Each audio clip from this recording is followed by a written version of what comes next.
ప్రభు ఇచ్చిన ఈ అద్భుత అవకాశంలో మనం 'అవతార్ మెహర్ బాబా' జీవిత చరిత్ర అని సోదరులు, పెద్దలు పి. రామకృష్ణయ్య గారు ఆహ్, రచించిన ఈ గ్రంథాన్ని చదువుకునే అవకాశం ప్రభువు కల్పించినందుకు ముందుగా మెహర్ ప్రభువుకి కృతజ్ఞతలు.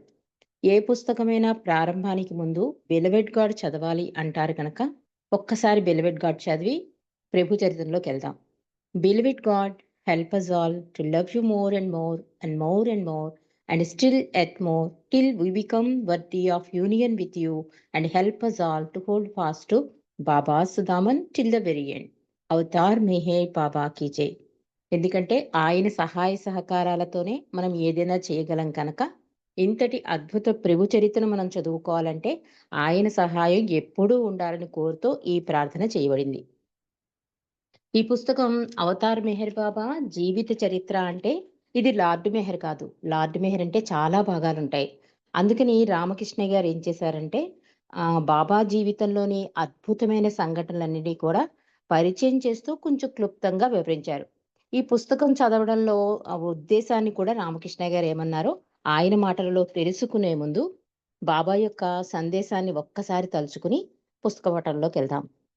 బాబా ఏమంటారంటే, నేను ఏ వర్గాన్ని, సమాజాన్ని, సంస్థను ఏర్పరుచుటకు రాలేదు అంటున్నారు బాబా.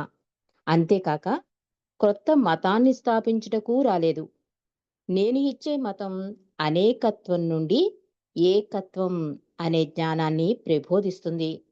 నేను సమస్త మానవాళిచే చదివించే పుస్తకం ఏమిటంటే, జీవన జ్ఞాన రహస్యాలను కలిగి ఉన్న హృదయమనే సంగ్రహాన్ని. నేను మనస్సు మరియు హృదయాలను సరైన రీతిలో సమ్మేళన గావిస్తాను. నేను అన్ని మతాలను, వివిధ సాంప్రదాయాలను పునర్జీవింపజేసి వాటిని ఒకే తీగపై నుండే స్థాయిల వలె పునర్నిర్మిస్తాను అన్నారు అవతార్ మెహర్ బాబా. ఇక రచయిత తన ఉద్దేశాన్ని కూడా రాశారండి. అది కొంచెం క్లుప్తంగా.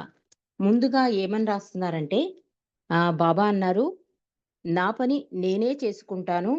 అయినా నా పని చేయడానికి మీకు అవకాశం కల్పిస్తూ ఉంటాను" అన్నారు మెహర్ బాబా. అలాంటి అవకాశాన్ని పొంది, మెప్పు కూడా కోరకుండా ఆ అవకాశాన్ని వినియోగించుకున్న ప్రేమికులు ధన్యులు అని రాస్తున్నారు. అంతేకాక ఈ పుస్తకము ఎందుకు క్లుప్తంగా అంటే 'అవతార్ మెహర్ బాబా జీవిత చరిత్ర' చాలా పెద్ద పుస్తకం. చాలా భాగాలున్నాయి. కానీ వీటిని కొంచెం క్లుప్తంగా దీన్ని చదివిన ప్రేమికులు గాని, కొత్తవారు గాని ఎవరైనా ఎన్నో వివరాలు కలిగిన ఈ 'లార్డ్ మెహ్రూ', 'ప్రేమ సాగరుడు' వంటి పుస్తకాలను చదవాలనే ఆసక్తి కలిగితే, నా ఈ చిన్న ప్రయత్నానికి ప్రయోజనం చేకూరినట్లే అంటున్నారు. అంటే ఈ ముందు ఈ పుస్తకం చదివాక ఒక ఔటర్ అవ్వనండి, బాబా ప్రేమికులైనా అవ్వనండి. ఆ సంఘటన చదివి క్లుప్తంగా అసలు విషయం తెలుసుకుందామనే ఉద్దేశం కలిగి వాళ్ళు 'లార్డ్ మెహరు', 'ప్రేమ సాగరుడు' చదువుతారని ఈ ప్రయత్నం చేశాను అంటున్నారు సోదరులు రామకృష్ణయ్య గారు. అలా బాబా విషయాలను వారు ఎప్పుడూ చదువుతూ, బాబాను ఎదలో నిలుపుకుని, ఆయన ప్రేమాశిస్సులకు పాత్రులవుదురుగా కానీ, ఆయన తన ఆంతర్యాన్ని తెలియజేశారు ఈ పుస్తకంలో. మరి 'అవతార్ మెహర్ బాబా' జీవిత చరిత్ర మొదటి అధ్యాయంలో ఏం రాశారంటే, సనాతన పరమాత్ముని అవతరణ. అంటే అసలు అవతారం ఎందుకొస్తుంది? భగవంతుడంటే ఏంటి? ఈ ఈ విషయాలన్నీ ఇందులో రాశారండి. అది మనం తెలుసుకుందాం. భగవంతుడు ఒక్కడే. ఆయన నిరాకారుడు, సాకారుడు కూడాను. సృష్టికి పూర్వం భగవంతుడు ఆది స్థితిలో నిరాకారుడు మాత్రమే. ఆ స్థితిలోని భగవంతునికి ఏ నామము, రూపము లేవు. అనంత అస్తిత్వమే ఆ నిరాకార స్వభావం. ఆయనను పరబ్రహ్మ పరమాత్మ, అల్లాహ్, యజ్దాన్ అంటారు. ఆ స్థితిలో ఆయనకు తన గుణాలైన అనంత శక్తి, జ్ఞానానందముల ఎరుక కూడా లేదు. అట్టి స్థితిలో కలిగిన లహర్ వల్ల ఆ స్థితిలో ఇమిడి ఉన్న భగవంతుని అనంత శక్తి ప్రకటితమవడంతో వాయు రూపం నుండి పరిణామక్రమంలో రాయి, ఖనిజము, వృక్షజాలము, కీటకములు, చేప, పక్షి, జంతువులు మరియు మానవులనే వివిధ రూపాల సృష్టి జరిగింది. భగవంతునిలోనే భగవంతుని శక్తి వల్ల ఉద్భవించిన ఈ చరాచర రూపాలన్నీ భగవంతుని సాకార స్వరూపాలే. అయినా పరిమితమైన బుద్ధి, అహంకారములచే నేర్పబడిన మనస్సు ద్వారా అనుభవాలను పొందే ఈ సాకార రూపాల్లో భగవంతుని అనంత శక్తి, జ్ఞానానంద స్వరూపాల ఎరుక గాని అనుభవం గాని లేవు. మానవ రూపంలో సత్యాన్వేషణకి తపన ఏర్పడిన తర్వాత పరిమిత మనస్సు నశించి, తద్వారా మానవునిలోని పరిమితమైన అస్తిత్వం అనంత అస్తిత్వంతో, ఎరుకతో ఏకత్వం పొందుతుంది. అట్టి ఏకత్వానుభవం పొందిన మానవుడు భగవంతుని అనంత శక్తి, జ్ఞానానందములను అనగా సచ్చిదానంద స్థితిని ఎరుకతో అనుభవిస్తాడు. దీనినే దైవ సాక్షాత్కారం లేదా మోక్షము అంటారు. అట్టి మానవుడు తానే దేవుడునని చెప్పుకొనగలడు. ఆ విధంగా దైవ సాక్షాత్కారం పొందిన వారిలో ఐదుగురు మాత్రమే సద్గురువులుగా అధికారం కలిగి ఆధ్యాత్మిక పరిపాలన చేసెదరని మొదటిసారిగా మెహర్ బాబా వెల్లడి చేశారు. అలాంటి సద్గురువులు ఎప్పుడూ భగవంతునికై తపించే వారికి సహాయాన్ని అందిస్తూ సృష్టిలో ఆధ్యాత్మిక పరిపాలన నిర్వహిస్తూ ఉంటారు. మొట్టమొదటిసారిగా సృష్టి జరిగిన తర్వాత అనంత శక్తి, జ్ఞానానందములను అనుభవపూర్వకంగా తెలుసుకుని దైవంతో ఏకత్వం పొందిన ఆది సద్గురువునే సనాతనుడు అంటారు. ఆ సనాతనుడు అవతారుడు, మెస్సయ్య, రసూల్ అని అంటారు. అతడు అవసరమైనప్పుడెల్లా సద్గురువుల పిలుపు మేరకు ఈ సృష్టిలో అవతరిస్తాడు. కృష్ణ భగవానుడు భగవద్గీతలో అన్నాడు, ధర్మజ్యోతి సన్నగిల్లి శాంతి తగ్గినప్పుడు దాన్ని ప్రజ్వలింపజేసి ప్రజలను సన్మార్గముననుసరింపజేయుటకు కాలచక్రమునందు 700 మొదలు 1400 సంవత్సరాల మధ్య కాలంలో నేను మరలా మరలా మానవ పురుష రూపంలో జన్మించుచుందును అన్నారు అవతార్ మెహర్ బాబా. గతంలో జొరాస్టరుగా, కృష్ణుడిగా, బుద్ధుడిగా, జీసస్ క్రీస్తుగా, మహమ్మదు ప్రవక్తగా అవతరించిన ఆ సనాతనుడే నేడు అవతార్ మెహర్ బాబాగా అవతరించారు. మెహర్ బాబా అన్నారు, నేను ఏ మతమునకు చెందను. అన్ని మతములు నావే. నేను కొత్త మతమును గాని, కొత్త సంస్థను గాని స్థాపించుటకు రాలేదు. అన్ని మతములను పునర్జీవింపజేసి ఒక దారమునున్న పూసల వలె చేర్చి సమన్వయపరచెదను. దానిలో జ్ఞానపేటిక యొక్క తాళం చెవి కలదు. నేను బోధించుటకు రాలేదు. అజ్ఞానమను గాఢ నిద్ర నుండి ప్రజలను మేల్కొల్పుటకు వచ్చి తిని అన్నారు అవతార్ మెహర్ బాబా. తర్వాత మెహర్ బాబా జననము, బాల్యము దీని గురించి మనం తెలుసుకుందాం. మెహర్ బాబా తండ్రి షెహరియార్ ముండేగర్ ఇరానీ, తల్లి షిరీన్ బాన్. వీరు పర్షియా దేశస్థులు, జొరాస్టర్ మతస్థులు. వీరు అగ్నిని పూజించేవారు. షెహరియారు చిన్నతనంలో తన తండ్రితో పాటు పార్సీల శ్మశానమైన సైలెంట్ టవర్ వద్ద చాలా సమయం గడిపేవాడు. పార్సీ వారు మృతదేహాలను పక్షులకు ఆహారంగా ఈ సైలెంట్ టవర్లో ఉంచుతారు. బాల్యం నుండి షెహరియారు ఆధ్యాత్మిక చింతన కలిగి విరక్తి భావంతో ఉండేవాడు. భగవద్ అన్వేషణలో దాదాపు 20 సంవత్సరాలు పర్షియాలోనూ, భారతదేశంలోనూ సాధకుడుగా సంచరించాడు షెహర్యార్. ఎన్నో సాధనలు, కఠిన నియమాలు ఆచరించాడు.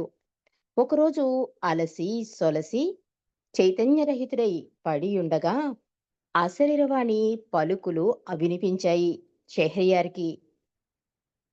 ఆ పలుకులు ఇలా ఉన్నాయి, నీవు ఎవరిని చూడాలని, ఎవరిని పొందాలని సాధన చేస్తున్నావో అది నీకు సాధ్యం కాదు. నీ కుమారుడు దానిని పొందుతాడు. అతని ద్వారా నీవు పొందుతావు అని పలుకులు వినిపిస్తాయి షెరియార్జీకి. ఆ మాటలే హృదయంలో మళ్ళీ మళ్ళీ వినిపిస్తుండగా కఠిన నియమాల సాధనలతో అలిసిపోయిన షెరియార్జీ పూనాలోనున్న తన సోదరి ఫిరోజా ఇంటికి చేరాడు. ఆయనకు వివాహం చేసుకోవాలనే కాంక్ష లేనప్పటికీ సోదరి ఫిరోజా ప్రోద్బలంతో చిన్నదైన షిరీన్ వాణ్ణి అనే ఒక అందమైన అమ్మాయిని వివాహం చేసుకొనుటకు తన అంగీకారాన్ని వెలిబుచ్చాడు షెర్యార్. ఆ వివాహానికి అమ్మాయి తల్లిదండ్రులు ఒప్పుకోరు అన్న ధీమాతో అంగీకరించాడు షెర్యార్. కాని దైవ నిర్ణయం ఎవరూ తప్పించుకోలేరు. సోదరి ఫిరోజా ఆ అమ్మాయి తల్లిని ఒప్పించి తండ్రికి ఇష్టం లేకున్నా వివాహం జరిపించింది. 1892 సంవత్సరంలో షెరియాజీకి షిరీన్మాయికి పూనాలో వివాహం జరిగింది. కుటుంబం నడుపుటకు షెరియాజీ వివిధ వృత్తులను అవలంబించాడు. వారిది అనుకూల దాంపత్యం. షిరీన్వానికి 1893 సంవత్సరంలో మొదటి కాన్పున జెమ్షెడ్ అనే కుమారుడు పుట్టాడు. కొలది మాసాలకే మళ్ళీ షిరీను గర్భం ధరించింది. ఈ గర్భం ధరించినప్పటి నుండి గర్భముందున్న శిశువు యొక్క దివ్యత్వాన్ని సూచించే ఎన్నో అనుభూతులు, స్వప్నాలు షిరీన్ బానికి కలిగాయి. ఒకరోజు ఆమెకు కలలో చుట్టూ వేలాది జనులు ఆమె వైపు చేరి చూస్తున్నట్లు కలగంది షిరీన్. ఆమె గర్భంలోని శిశువుకై జనులు వేచి చూస్తున్నారని ఆమె తల్లి గొలాండోను ఆ కలకు వివరణ చెప్పింది.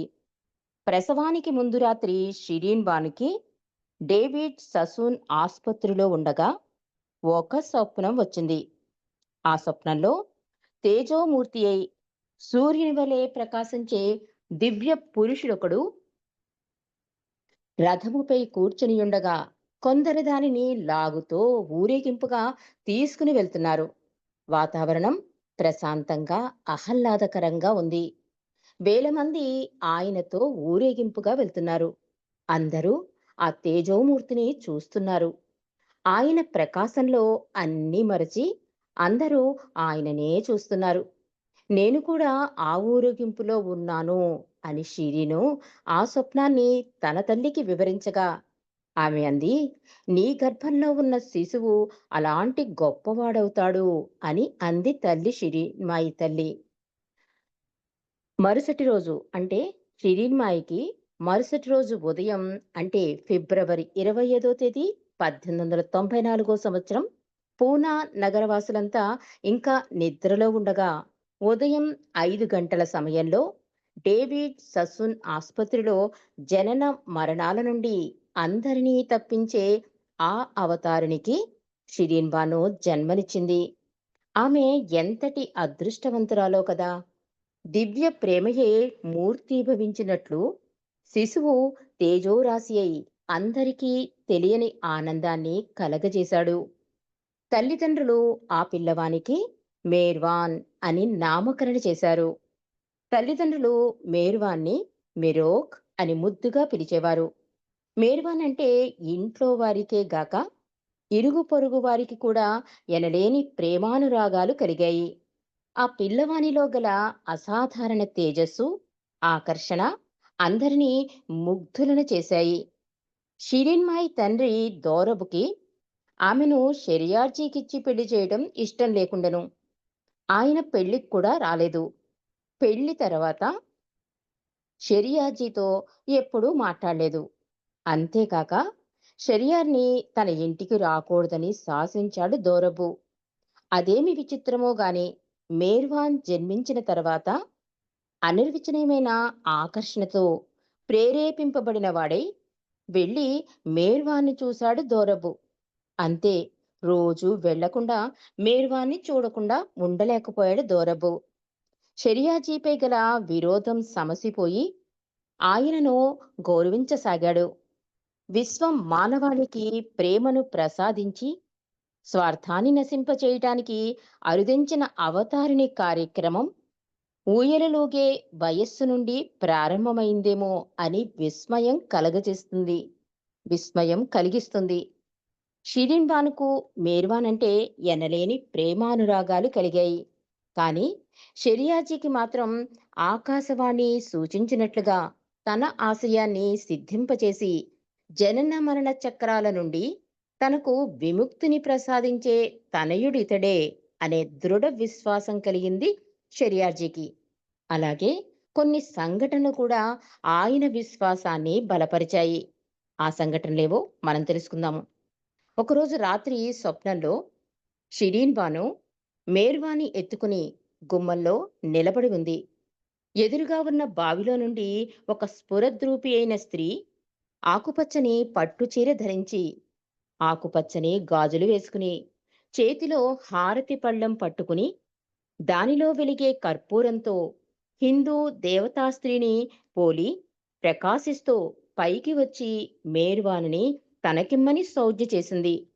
షిరీన్ బాను మేర్వాని గట్టిగా హృదయానికి అదిమి పట్టుకుంది. ఇంతలో మెలకువరాగా స్వప్నం చెరిగిపోయింది షిరీన్మాయికి.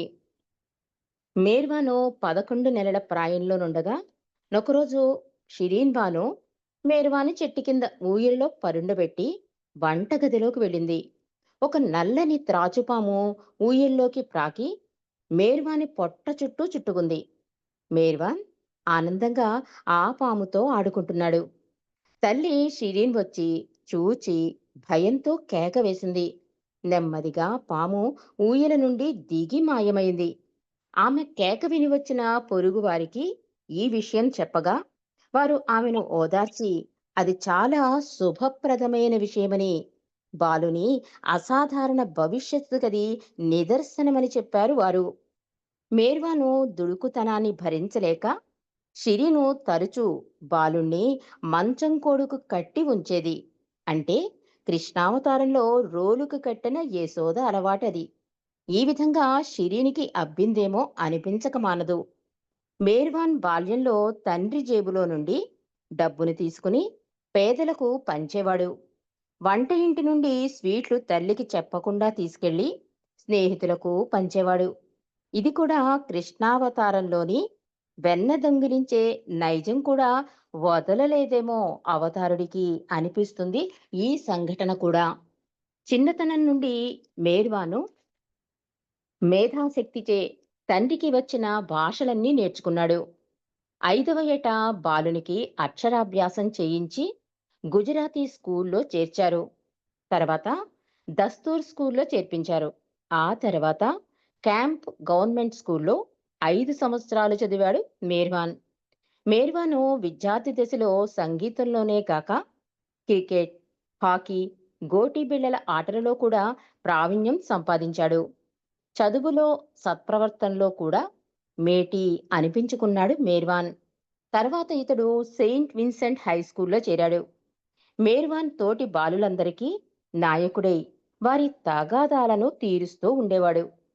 మేర్వానికి తన తర్వాత జాల్ బెహ్రం, అర్తేషిర్ అనే సోదరులను, ప్రీని, మణి అనే చెల్లెళ్ళు కలిగారు. 1911 సంవత్సరంలో హై స్కూలు విద్య పూర్తిగాగా మేర్వాన్ ప్రసిద్ధికెక్కిన దక్కన్ కళాశాలలో చేరి చదువు కొనసాగించారు. ఈ సమయంలోనే మేర్వాన్ కాస్మోపాలిటన్ క్లబ్ను స్థాపించారు. దీని సభ్యులకు కొన్ని నియమ నిబంధనలు ఏర్పరిచారు. జోదములు, పరుషముగా మాట్లాడుట, తగవులాడుట నిషేధింపబడెను. అనేక ఆంగ్ల కవుల గ్రంథాలను పఠించి పద్యాలను, వ్యాసాలను రచించుచుండెను మేర్వాన్. పర్షియన్ కవి సద్గురువు అయిన హఫీజు రచనలను ఆసక్తితో చదివి తన్మయ అవుతూ ఉండేవాడు మేర్వాన్. అవతార్ మెహర్ బాబా కీ జై. మరిన్ని విశేషాలు మళ్ళీ శనివారం ఈ జూమ్ మీటింగ్ లో మనం తెలుసుకుందామండి. అవతార్ మెహర్ బాబా కీ జై. జై బాబా ఆనంద్ కుమార్ గారు. జై మెహర్ బాబా అమ్మ. నిజంగా బాబా వారు మనకిచ్చినటువంటి అద్భుతమైనటువంటి అవకాశం ఇది.